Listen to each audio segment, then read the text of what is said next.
എത്രയോ നാൾ ഞാൻ പ്രതീക്ഷിച്ചിട്ടുണ്ടെന്നറിയോ ഇങ്ങനൊരു കണ്ടുമുട്ടൽ. അപ്പം ഞാനോ ഒരുപാട് ശ്രമിച്ചു. ഒരിക്കൽ തിരഞ്ഞ് വീട് വരെ എത്തി. അപ്പോഴേക്കും ഹരി അവിടുന്ന് പോയിരുന്നു.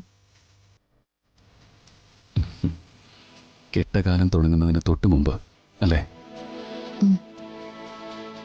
ഒരാൾക്ക് വേണ്ടി മാത്രം എഴുതിയിരുന്ന വരികൾ. എനിക്ക് പറയാനറിയില്ല അതെന്നെ എത്രമാത്രം സന്തോഷിപ്പിച്ചിരുന്നു എന്ന്.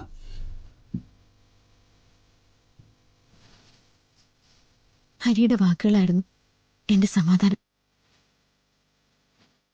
എൻ്റെ വേദനകളിൽ ഞാൻ പുരട്ടിയിരുന്ന മരുന്ന്.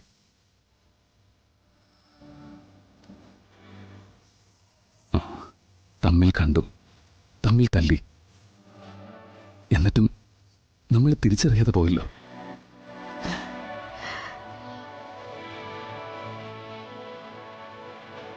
ഒരിക്കലും എനിക്ക് എഴുതിയിരുന്നില്ലേ കാലം ചില വരകളിട്ട് അതിലൂടെ നമ്മളെ നടത്തിക്കാന്ന്?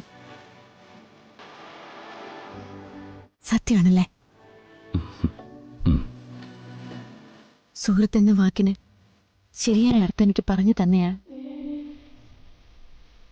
സൗഹൃദത്തിന്റെ ആകാശം എനിക്ക് മുന്നിൽ തുറന്നിട്ടയാൾ എൻ്റെ പ്രിയപ്പെട്ട എഴുത്തുകാരൻ.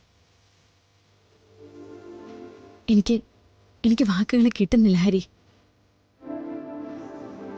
എനിക്കും എന്തൊക്കെയോ പറയണമെന്നുണ്ട്. ഒന്നും പറഞ്ഞു തീർക്കണ്ട.